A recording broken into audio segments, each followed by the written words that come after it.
손흥민, 토트넘 훈련장 복귀. 그러나 구단의 암호는 여전히 축구 팬들의 가슴을 설레게 하는 소식이 들려왔습니다. 대한민국의 자랑스러운 축구 영웅 손흥민 선수가 마침내 토트넘 훈련장에 복귀했습니다. 그의 복귀는 단순한 선수의 귀환 이상의 의미를 지닙니다. 손흥민은 단순한 선수가 아닌 토트넘의 상징이자 희망이기 때문입니다. 훈련장에 도착한 손흥민의 모습은 여느 때와 다름없이 밝고 활기찼습니다. 그의 트레이드마크 스마일은 여전히 빛나고 있었죠. 동료 선수들과 스태프들은 그를 반갑게 맞이했습니다. 특히 젊은 선수들의 환영이 뜨거웠는데요. 이는 손흥민이 단순한 동료를 넘어 우상과 같은 존재라는 것을 보여줍니다. 손흥민의 복귀와 함께 토트넘의 새 시즌 준비도 본격화되고 있습니다. 특히 주목할 만한 점은 새롭게 영입된 젊은 선수들과 손흥민의 만남입니다. 700억 원의 거액을 투자해 영입한 아치 그레이, 그리고 스웨덴의 유망주 루카스 베르그비스트와 같은 선수들이 손흥민과 함께 훈련하는 모습은 팬들에게 큰 기대를 안겨주고 있습니다. 손흥민은 첫 연습 경기에서 자신의 가치를 증명하듯 멀티골을 기록했습니다. 이는 새로 합류한 어린 선수들에게 에이스의 존재감을 각인시키는 동시에 자신의 기량이 여전히 최고 수준임을 보여주는 순간이었습니다. 같은 경기에서 브레넌 존슨이 해트트릭을 기록한 것도 주목할 만한 점입니다. 이는 토트넘의 공격진이 얼마나 강력해질 수 있는지를 보여주는 예고편과도 같았죠. 하지만 이러한 희망적인 소식 뒤에는 어두운 그림자가 드리워져 있습니다. 토트넘의 이번 시즌 우승을 간절히 바라는 손흥민과 새로 부임한 포스테코글루 감독에게 예상치 못한 악재가 닥쳤기 때문입니다. 토트넘은 이번 여름 이적 시장에서 대대적인 영입을 예고했습니다. 하지만 현재까지 눈에 띄는 성과를 내지 못하고 있는 상황입니다. 이는 단순히 영입 실패의 문제를 넘어 구단의 미래와 직결되는 심각한 위기로 받아들여지고 있습니다. 포스테코글루 감독은 프리시즌 시작 전부터 선수 영입의 중요성을 강조했습니다. 그는 다니엘 레비 회장에게 신속한 영입을 강력히 요청했다고 합니다. 그러나 현재까지 목표했던 선수들의 영입은 실현되지 않고 있으며 진전된 소식조차 들리지 않고 있습니다. 이 상황의 근본적인 원인을 파악해보니 문제는 토트넘 자체에 있는 것으로 보입니다. 놀랍게도 포스테코글루 감독이 영입 타깃으로 삼은 선수들이 잇따라 토트넘으로의 이적을 거절하고 있다는 소식입니다. 이는 토트넘의 현재 위상과 매력도에 대해 심각한 의문을 제기하게 만드는 상황입니다. 대표적인 예로 최근 유로 2024 결승 진출을 이뤄낸 잉글랜드의 스트라이커 이반 토니가 토트넘행을 거절했습니다. 독일 매체 빌트에 따르면 토니의 최우선 이적 희망지는 맨체스터 유나이티드라고 합니다. 그의 에이전트는 이미 맨유를 1순위로 지목했다고 하는데 이는 수개월 동안 공을 들인 토트넘의 노력을 물거품으로 만드는 결과를 낳았습니다. 포스테코글루 감독은 히샬리송의 잔류를 예고했지만 여전히 확신을 갖지 못하고 새로운 주전 스트라이커를 원하고 있습니다. 또한 확실한 좌측 윙어도 없는 상황이라 손흥민을 그의 주 포지션으로 활용하고 중앙 스트라이커를 새로 영입하려는 계획을 세웠습니다. 물론 토니의 맨유 이적이 불발될 가능성도 있지만 분명한 것은 토니의 선호도에서 토트넘이 우선순위가 아니라는 점이 확인되었다는 것입니다. 이러한 거절 러시는 토니에게만 국한되지 않습니다. 이탈리아 세리에 A 볼로냐의 간판 수비수 리카르도 칼라피오리 역시 토트넘의 영입 제안을 거절했습니다. 더 충격적인 것은 그가 토트넘의 라이벌인 아스널을 선택했다는 점입니다. 칼라피오리의 아스날 입단 협상은 이미 마무리 단계에 접어들었다고 합니다. 토트넘의 고민은 여기서 그치지 않습니다. 손흥민과의 조합을 위해 영입을 추진했던 크리스탈 팰리스의 마이클 올리세도 잔류를 선택할 것으로 보입니다. 프랑스 렌의 19세 유망주 마테우스 쿠나도 최근 토트넘이 아닌 바이에른 뮌헨이나 파리 생제르맹으로의 이적을 원하는 것으로 알려졌습니다. 이러한 상황에서 토트넘이 원하는 선수를 영입하려면 두 가지 선택지가 있습니다. 하나는 목표로 하는 선수의 수준을 낮추는 것이고 다른 하나는 이적료를 대폭 올리는 것입니다. 현재 토트넘은 이적료가 상대적으로 저렴한 캐나다의 신성 조너선 데이비드를 노리고 있습니다. 그의 이적료는 약 2천만 파운드 선으로 알려졌는데 이는 다니엘 레비 회장의 영입 철학과도 일치합니다. 그러나 데이비드에 대한 유럽 빅클럽들의 관심이 높아진다면 이적료 상승은 불가피할 것으로 보입니다. 또한 데이비드 본인도 토트넘보다는 챔피언스리그에 진출할 수 있는 더 큰 클럽을 선호할 가능성이 있습니다. 만약 최전방 공격수 영입이 실패한다면 손흥민이 다시 한번 원톱 스트라이커로 뛰어야 할 수도 있습니다. 이에 토트넘은 손흥민의 주 포지션인 윙어 자리에서 뛸 수 있는 수준급 선수도 물색 중입니다. 유럽 이적 시장 전문가인 파브리지오 로마노 기자는 토트넘이 울버햄프턴의 페드로 네토의 에이전트와 정기적으로 접촉하고 있으며 적절한 이적료로 그를 영입할 수 있을 것이라고 전했습니다. 네토는 황희찬의 동료로 국내 팬들에게도 잘 알려진 선수입니다. 지난 시즌 24경기에 출전해 3골 11도움을 기록했으며 빠른 가속과 직선 드리블 돌파가 장점인 윙어입니다. 그러나 네토 역시 부상이 잦은 편이며 이적료도 높은 편입니다. 토트넘이 4,500만 파운드 이상을 지불할 수 있을지는 미지수입니다. 토트넘의 이러한 고민은 단순히 이번 여름 이적 시장에만 국한된 문제가 아닙니다.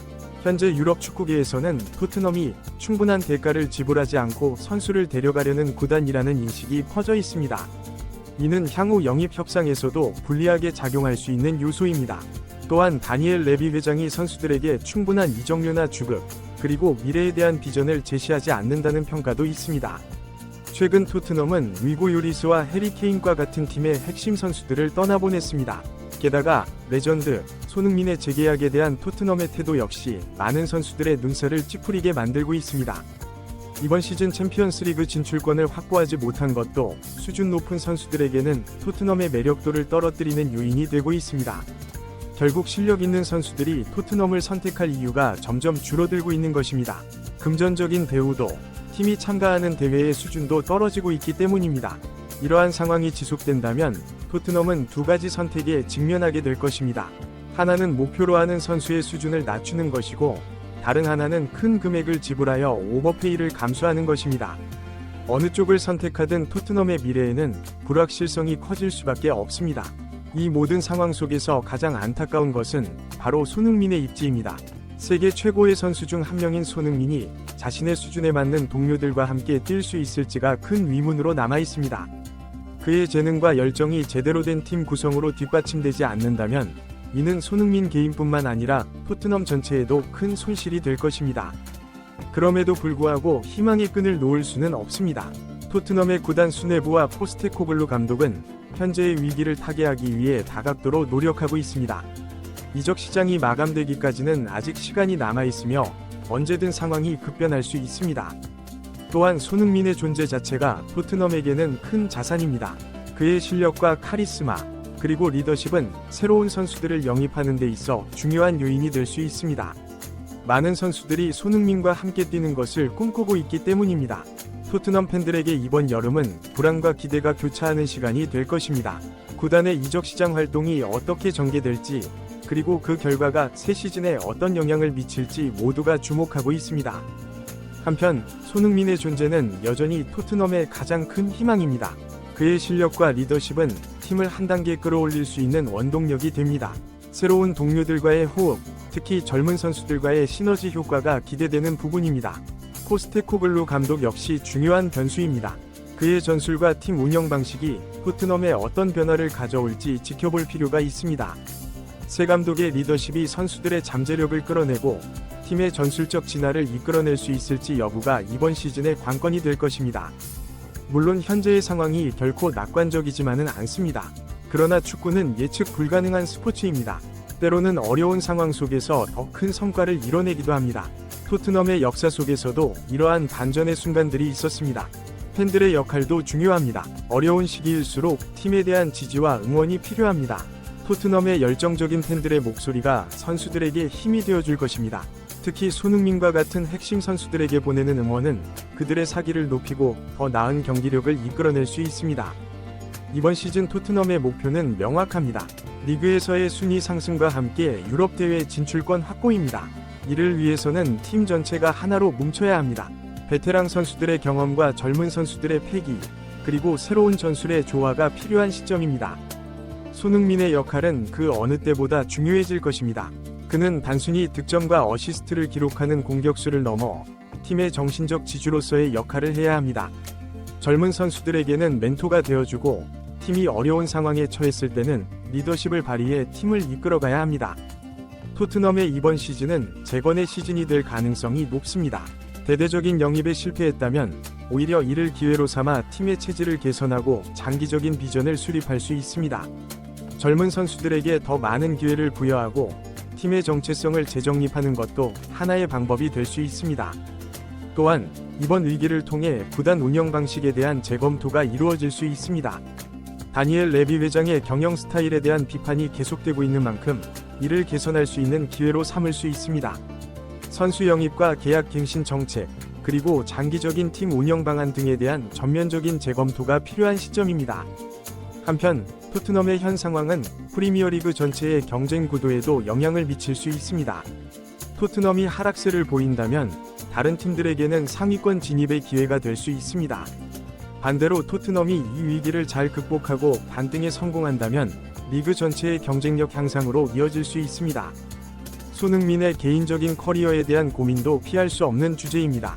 그는 현재 세계 최고의 선수 중 한 명이지만 아직 메이저 트로피를 획득하지 못했습니다.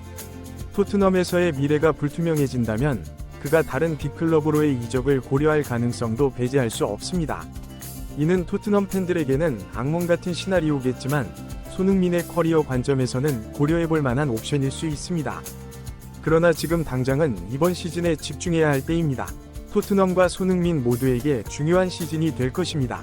어려운 상황 속에서도 그들이 어떻게 극복해 나갈지, 그리고 그 과정에서 어떤 드라마를 만들어낼지 전 세계 축구 팬들의 이목이 집중되고 있습니다.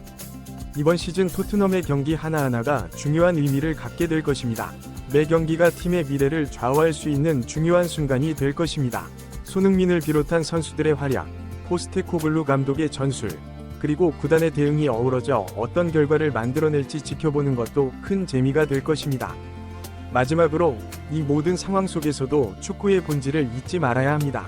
승패와 성적도 중요하지만 그보다 더 중요한 것은 열정과 노력, 그리고 팬들과 함께 만들어가는 감동의 순간들입니다. 토트넘과 손흥민이 이번 시즌 어떤 이야기를 써내려갈지 그 여정에 전 세계 축구 팬들의 관심이 쏠리고 있습니다. 앞으로의 발전과 성공을 기원하며 토트넘과 손흥민의 새로운 도전을 응원합니다. 어려움 속에서도 빛나는 모습을 보여줄 것이라 믿습니다. 새 시즌, 새로운 희망으로 가득 찬 토트넘의 모습을 기대해봅니다.